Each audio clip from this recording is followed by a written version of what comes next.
Well, the news that AIB are to pull out of the Isle of Man and the Channel Islands has been met by some reaction from the Chief Minister, who gave us an interview just a short time ago. I think in a general sense it wasn't completely unexpected. What has caught us perhaps by surprise is the speed of the announcement.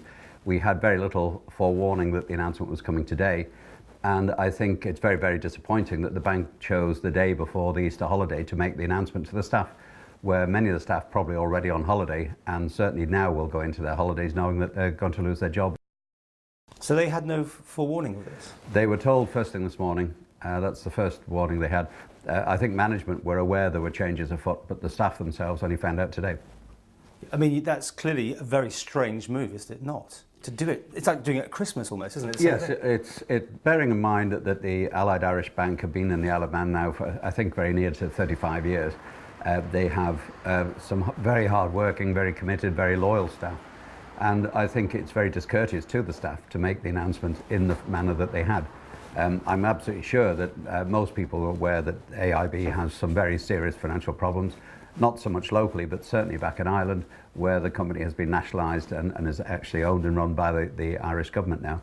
So I think probably they were aware that there would be some changes at some point, but to do it in the manner they have is, as I say, very discourteous, I think. Have you made your opinions known? I have written a very strong letter to the Chief Executive of AIB, whilst recognising the economic reasons behind the decision, expressing my disappointment, to say the least, in the way this whole matter has been handled by them. I think it could have been done in a far more sensitive way, which could have achieved the same end, but at least shown a bit more courtesy to the staff. So 100 odd jobs going over a year, is it? So it's a slow wind down? Yes, the bank will close by December next year, so it's about 18 months roughly it will close. So all these jobs won't go at once. But as the business unwinds, then clearly there will be a trickle of staff leaving during that whole period. I mean, the Irish economy is well documented for being in trouble, much more serious trouble maybe than other near neighbours. So this was probably on the cards, wasn't it? Yes, AIB has been in some severe financial difficulty for some time, and it also absorbed the Anglo-Irish Bank, which has been the cause of most of the problems in the Irish banking system. So the overall structure that the Irish government put together was a pretty toxic collection, and of course it's been very badly affected by the downturn in the Irish property market, which has caused the crisis in the Irish banking system. Were you able to step in with any sweeteners?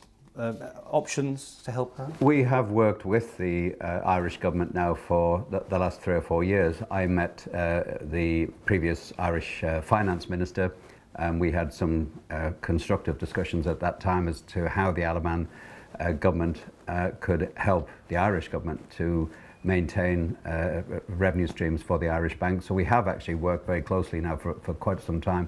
The regulator has been in regular contact with the Irish regulator to facilitate that.